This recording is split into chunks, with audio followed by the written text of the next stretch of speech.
we made it! The final chapter of my favorite chapter book to read to second graders, Charlotte's Web, A Warm Wind.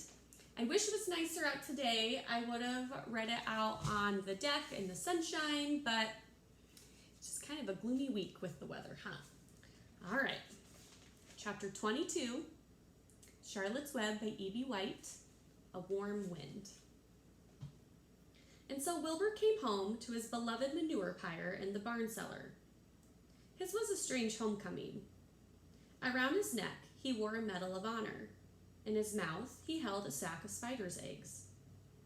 There is no place like home, Wilbur thought, as he placed Charlotte's 514 unborn children carefully in a safe corner. The barn smelled good. His friends, the sheep and the geese, were glad to see him back. The geese gave him a noisy welcome. Congratulations, they cried. Nice work. Mr. Zuckerman took the medal from Wilbur's neck and hung it on a nail over the pig pen, where the visitors could examine it. Wilbur himself could look at it whenever he wanted to. In the days that followed, he was very happy. He grew to a great size.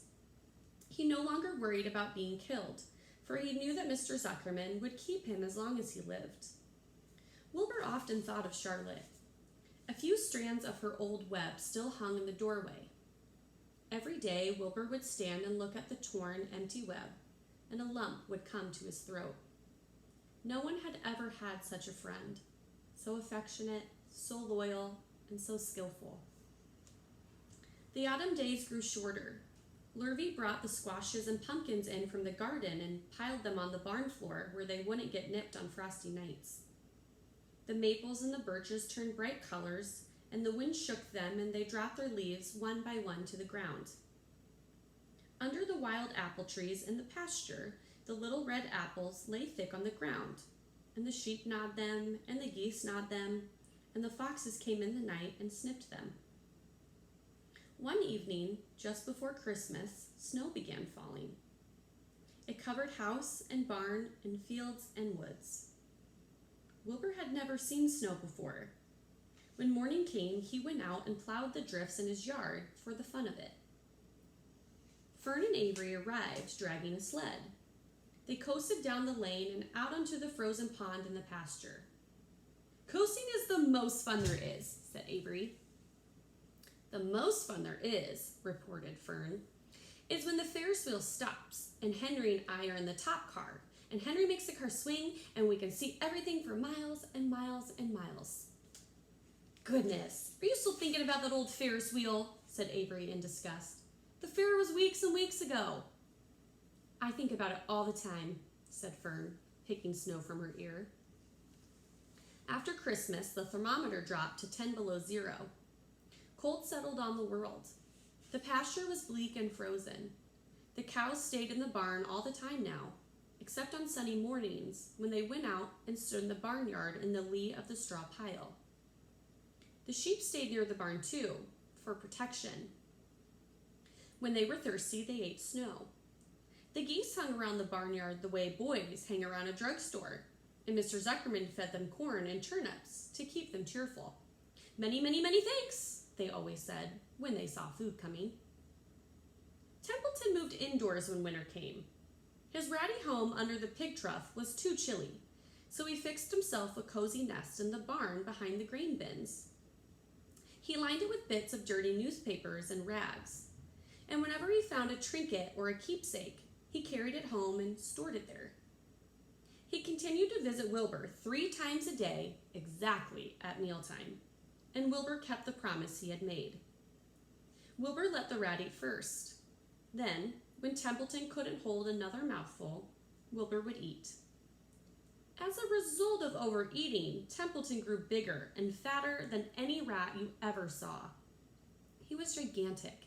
He was as big as a young woodchuck.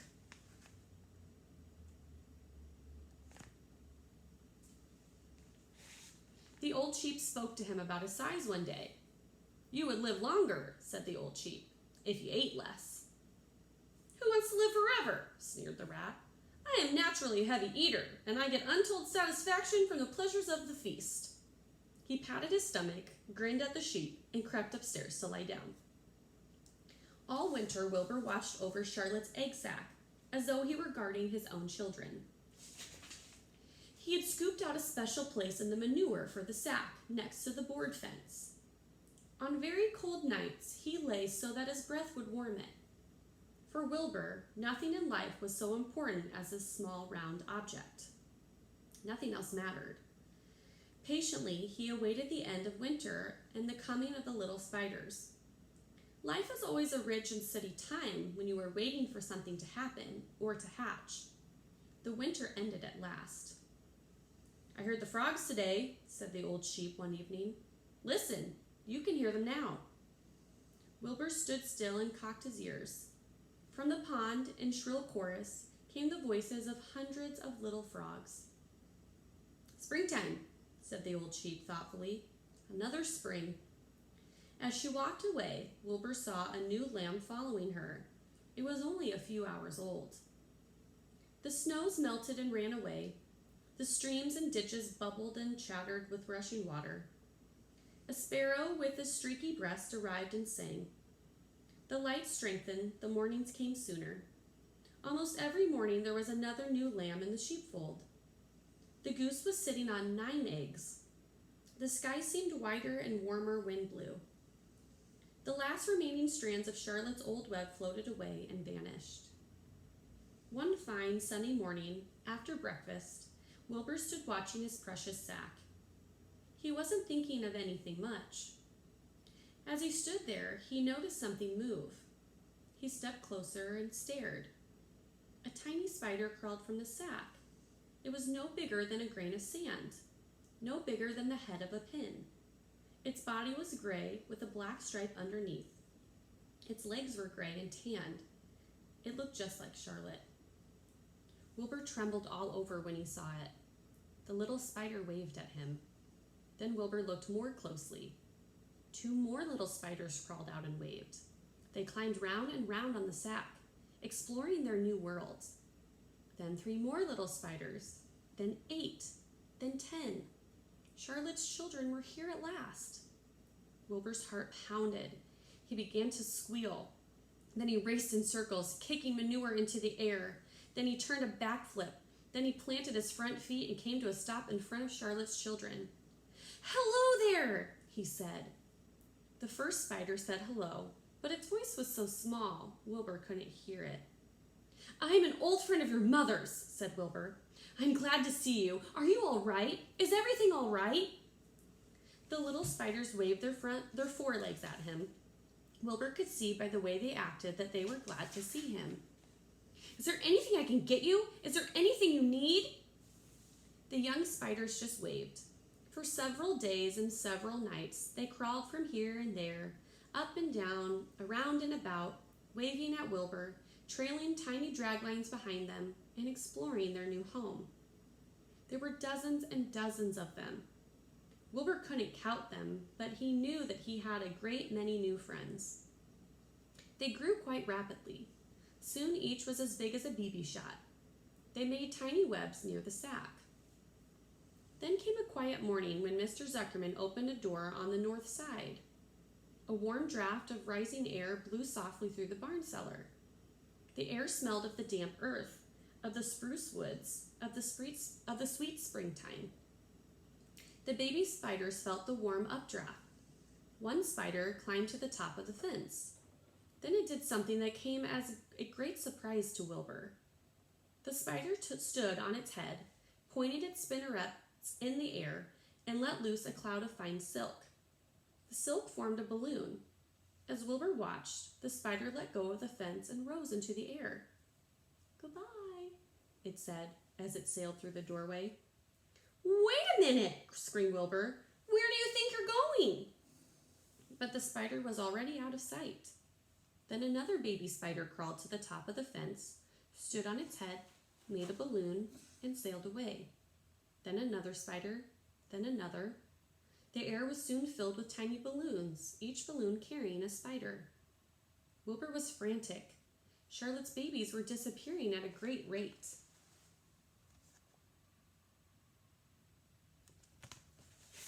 "Come children, he cried. Goodbye, they called. Goodbye, goodbye.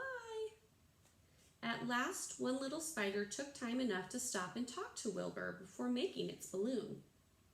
We're leaving here on the warm updraft. This is our moment for settling forth. We are aeronauts, and we are going out into the world to make webs for ourselves. But where? Asked Wilbur. Wherever the wind takes us.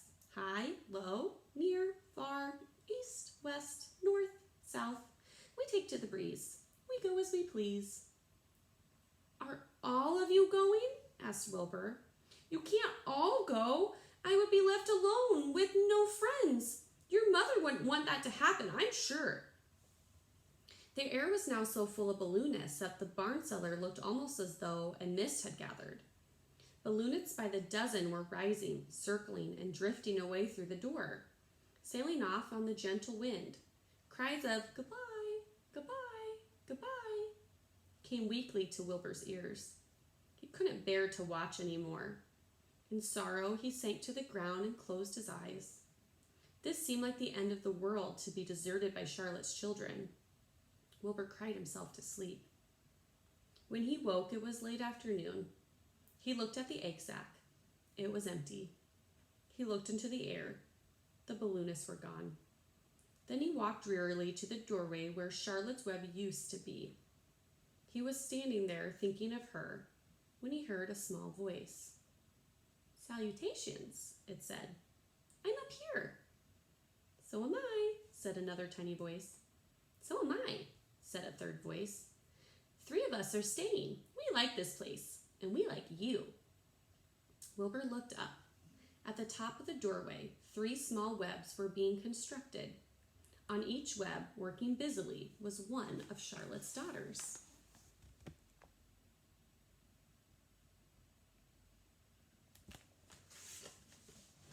Can I take this to mean, asked Wilbur, that you have definitely decided to live here in the barn cellar and that I'm going to have 3 friends?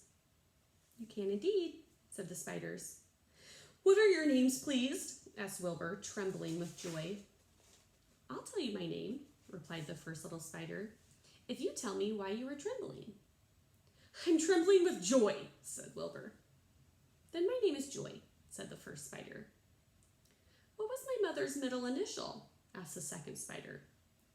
A, said Wilbur. Then my name is Arania, said the spider. How about me? Asked the third spider. Will you just pick out a nice, sensible name for me? Something not too long, not too fancy, and not too dumb. Wilbur thought hard.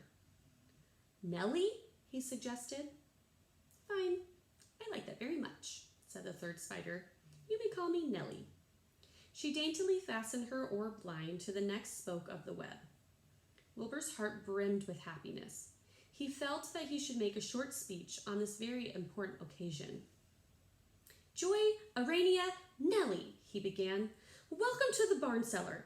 You have chosen a hollow doorway from which to string your webs. I think it is only fair to tell you that I was devoted to your mother. I owe my very life to her. She was brilliant, beautiful, and loyal to the end.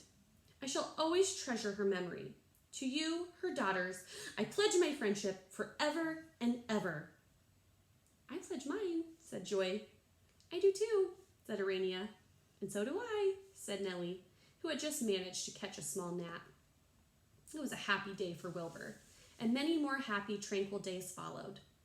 As time went on, and the months and years came and went, he was never without friends. Fern did not come regularly to the barn anymore. She was growing up and was careful to avoid childish things like sitting on a milk stool near a pig pen. But Charlotte's children and grandchildren and great-grandchildren, year after year, lived in the doorway. Each spring, there were new little spiders hatching out to take the place of the old. Most of them sailed away on their balloons, but always 2 or 3 stayed and set up housekeeping in the doorway. Mr. Zuckerman took fine care of Wilbur all the rest of his days, and the pig was often visited by friends and admirers, for nobody ever forgot the year of his triumph and the miracle of the web. Life in the barn was very good. Night and day, winter and summer, spring and fall, Dull days and bright days. It was the best place to be, thought Wilbur. This warm, delicious cellar, with the geese and the changing seasons, the heat of the sun, the passage of swallows, the nearness of rats, the sameness of sheep, the love of spiders, the smell of manure, and the glory of everything. Wilbur never forgot Charlotte. Although he loved her children and grandchildren dearly, none of the new spiders ever quite took her place in his heart. She was in a class by herself. It is not often that someone comes along who is a true friend and a good writer. Charlotte was both. The end.